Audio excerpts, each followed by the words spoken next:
Despite being the greatest victors in World War I, our gains have carried a cost. Our empire is vastly overextended, with the war against Libyan rebels forcing us to relocate much needed resources to pacify the region, which has only made our problems in Italy worse. Our economy is in a depressing state, with the south taking the biggest hit, and due to an ineffective administration it is difficult to fix it. It has also led to our army becoming incredibly inefficient as it is severely underfunded, something which could become a real problem as our accelerationist neighbors seek to expand. However, all is not bad. Stability is high and our democratic principles are strong despite the hegemony of the Partito Democratico Italiano Unito. This is because the party, which has 80% of all seats in the parliament, is a two-party party, consisting of a left and right wing who share power in a grand coalition. Soon the left wing will hand power back to the right wing as usual.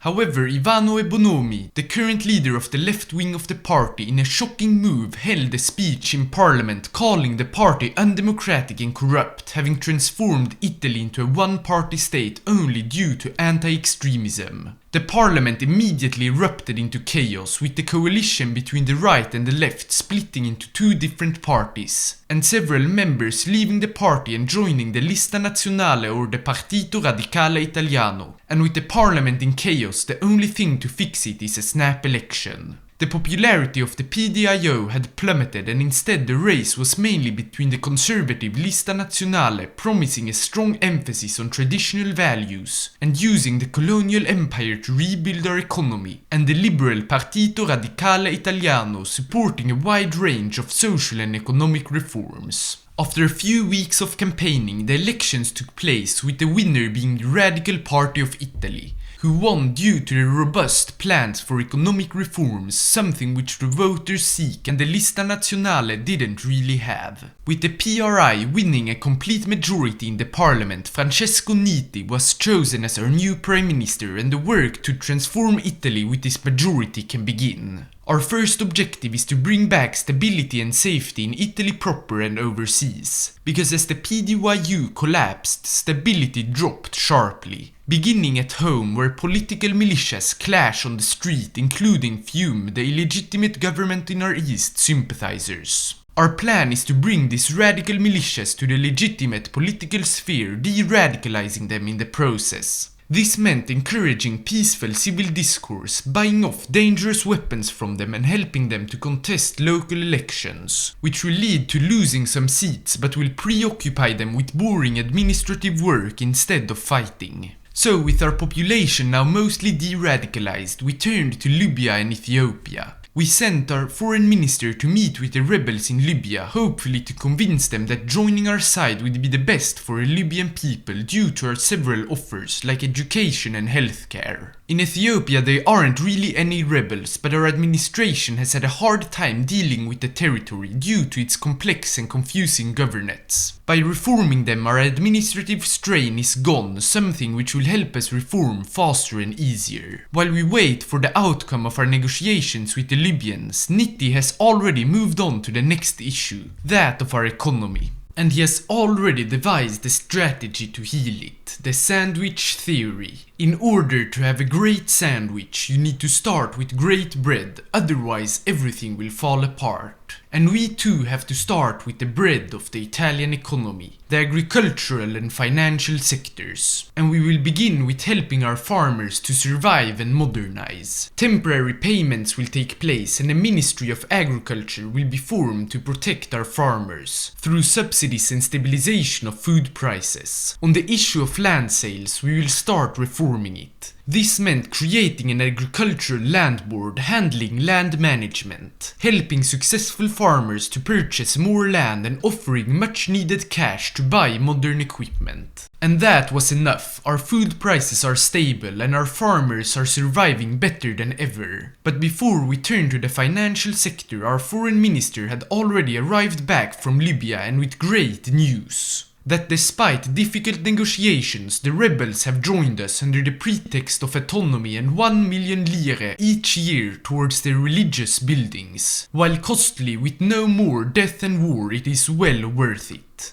So, back to our economy, we must take drastic measures to fix our financial sector who has been plagued by bank runs and crashes. We are even being hit by deflation, something which luckily can be fixed by turning on the printers and lowering interest rates to finally have money circulating once again.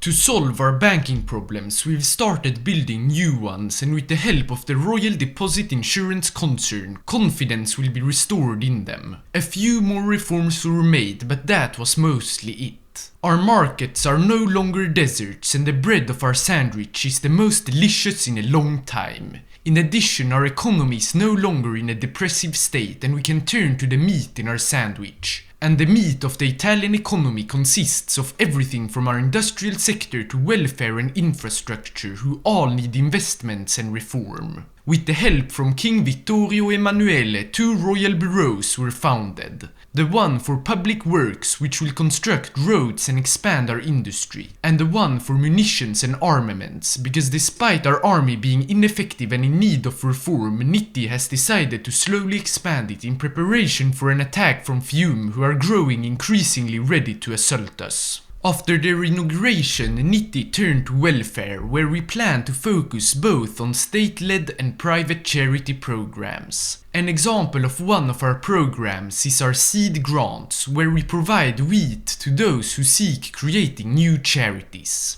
However, with charities, corruption will spring up.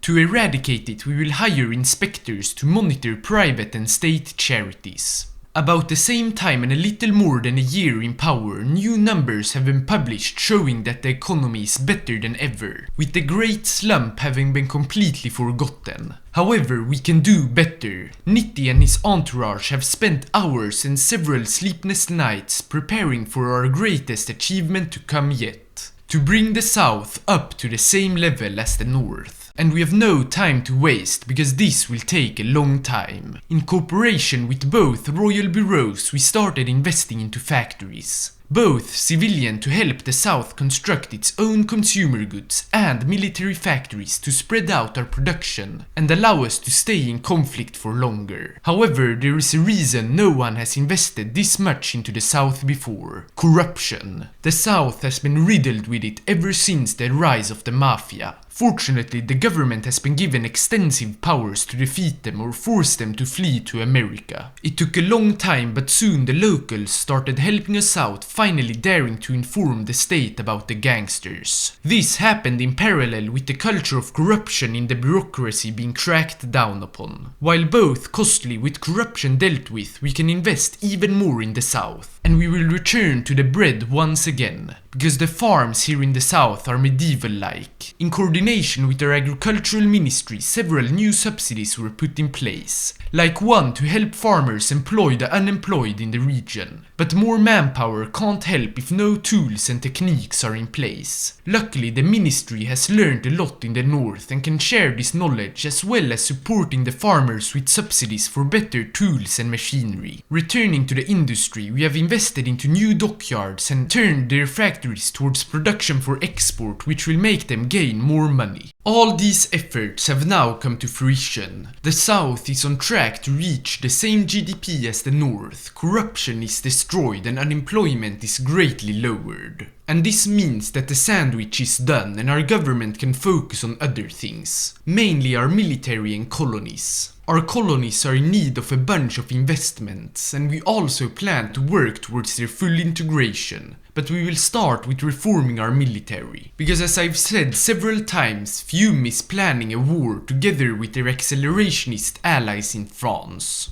Fortunately, our spies have almost cracked their plans, and we know that there is still a long time before they attack us, so we don't have to stress. And more importantly, we can take our time on this massive armed services reform. We will start with the Navy, as it has been heavily neglected with not enough resources to construct our ships. It begins with importing these resources from our neighbors. Then, as the ships are constructed, we will begin making improvements on their designs. Mostly focusing on submarines and destroyers, since we don't have the industrial capabilities for battleships and carriers just yet.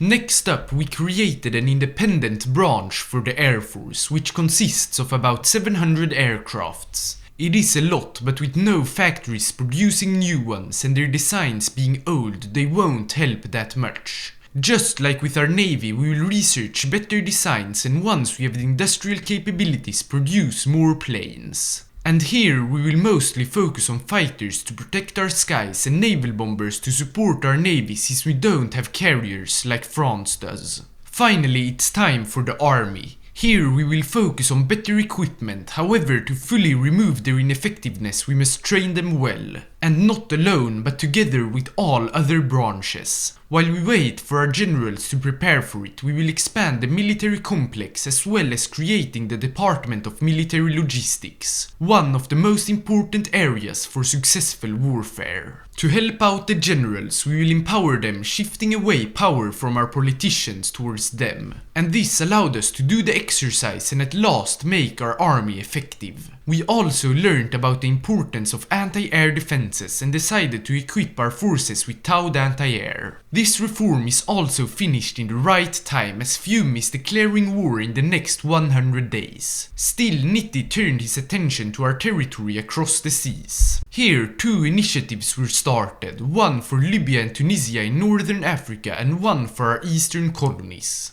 In the north, we will offer grants to Italians who seek to settle in these lands. However, we must be extremely careful not to turn this into colonialism and oppression, because the rights of the native population must be respected and defended. As we turned to the Horn of Africa, investing into Eritrea, our model territory, and Somalia, the thing that we had been waiting for started. Fiume declared war on us with the full support of the French behind their backs. The Fiume army was the first to initiate the battle, attacking the small port city of Polla in the south of Trieste. With attacks from 2 sides, our troops had trouble defending the city, and despite our minimal counterattack, it was lost. At the same time, the French have started amassing troops in Nice and Savoie, and realizing our defenses might not be enough due to their far exceeding numbers, we began training a whole army of 24 infantry divisions. To have enough anti-air, we imported 400 pieces from the German socialists, who are favorable in our anti-accelerationist struggle. Just as expected, the French started their attack, trying to capture our Alpine mountains. Despite it looking like they would succeed at first, the mountainous terrain allowed us to keep them back, and using troop rotation, we could continue defending for a long time.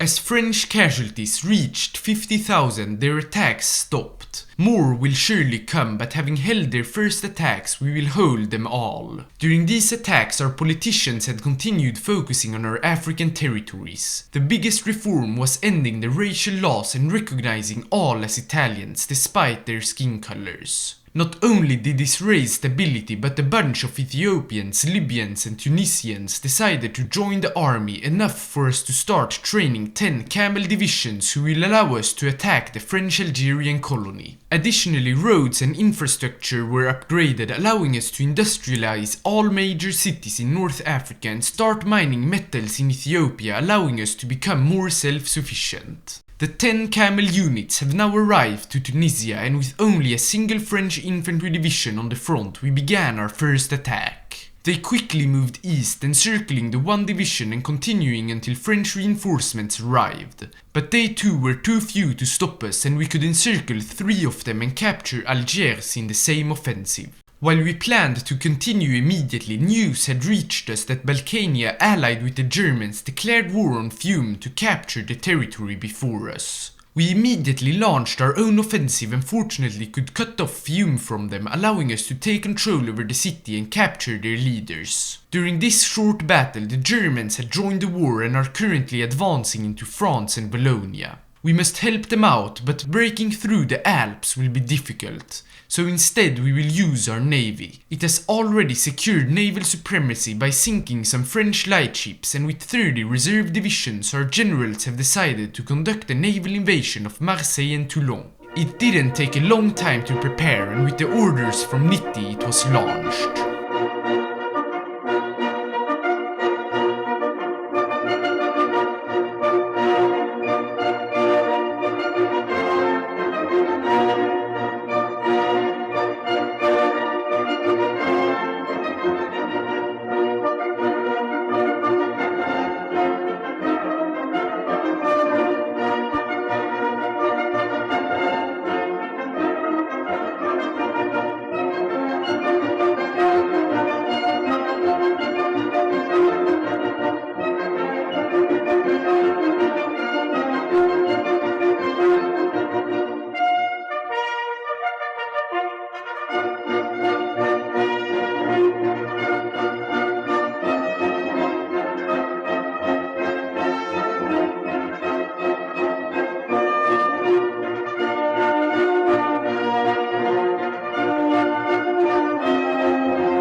Despite failing to land several times over, we have finally established a beachhead and advanced all the way to Toulouse. Additionally, with the French distracted in the Alps and against Germany, we see no slowing down of our offensive. In less than 2 weeks, we had reached the Bay of Biscay, encircling Bordeaux and destroying its defenses of 6 divisions. While we first planned to continue our attack in the center, we had troubles in the massive Central Mountains and decided to shift the attack back to the west. With few French forces defending the area, we easily broke through, advancing north and encircling as many forces as we possibly could. Limoges and La Rochelle were the first cities to fall, but soon we reached the big city of Nantes and the Brittany and Normandy regions. All of Brittany was captured rather easily, but Caen and Cherbourg held out for longer. Still, with both cities encircled, they eventually fell as well. With the Germans starting to advance from the east, we simply continued our attacks. Paris, Versailles and Amiens were the first to fall. Lille and Dunkirk followed shortly after, as it had been split from the rest of the French forces. Lastly, Nice was captured by our forces just before the Germans arrived in Vichy and Lyon, capturing the French leadership and forcing them to surrender. After long peace talks, an agreement that both us and the Germans are happy with was reached. Fiume, the territory which started the war, was divided along the lines that had been established during the occupation. France, on the other hand, looks different. We've annexed Nice and Corsica and established a liberal puppet regime in France. However, Paris has been transferred to the Germans in return for Lyon and Bourgogne. Finally, all French African territories were transferred to our administration, with Algeria completely under our control while Senegal is under a friendly government. During this long war, our government had finished their investments in Africa, and the industrialization of our country has been massively boosted by our war economy. Our products are now starting to spread around the world, with us having turned into a new global workshop. But Nitti has also prepared a major reform of our constitution. And with his popularity higher than any other prime minister, a reform that would have been controversial was smoothly passed through parliament. The reform in question is universal voting. Every person in all our territories, Africa included, will be granted citizenship and the right to vote in all future elections. But that wasn't even closely all that this reform made. The constitution was almost fully redrafted, with the king dropped out of it, transforming our country into a republic. A federal republic where all our territories, including those overseas, will receive administrative equality and become a part of Italy proper. And so, liberty, equality and fraternity has been built extremely strong. Only one thing remains to secure: peace. Because while we have established our liberty and it's starting to spread to southern France as well, the people in the rest of Europe are suffering under tyranny and war. It is our duty to free these people and bring peace and prosperity to them. Our war economy has already been established, with our army going through a big expansion. We have even started researching tanks with the help of French scientists. In preparation for our first act of liberation, a war against the Haute Front, we established the Treaty of European States with the French. However, as it was formed, some of the left-wing elements in parliament put forward the idea that we invite Germany to the faction. While it might seem like an outlandish idea, it does hold water. Because after the victory of the liberal socialists, the nation has undergone big reforms. Not only have non-socialist parties like the Deutsche Demokratische Partei been allowed to operate, but some elements of private economy have also been implemented. The only thing standing in the way is France and their ambition to retake Paris. The solution luckily is simple: throwing Austria under the bus. They are despotic, so their people will be grateful. So we invited the Germans, and after long discussions they agreed to leave their tyrannical allies and return Paris for Austria. So together with our unusual ally, we will start ridding Europe of dictators and spread democracy and liberty.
All of Europe is now democratic, and during our war we also reached out to the Entente, consisting of the Russian Republic, United Kingdom and some more nations. Despite their imperial stance, we've decided to invite them to the Treaty of European States, and maybe then they will change. Sadly, the UK didn't want to join and only agreed upon a non-aggression pact. Russia and Greece, however, gladly joined. And so Europe is in peace, united and free. Despite the accelerationists and despotic threats, liberalism and democracy has shown itself to be the strongest of forces. So strong that even the one socialist nation of Germany is opening up. So thanks so much for watching, and see you in the next video.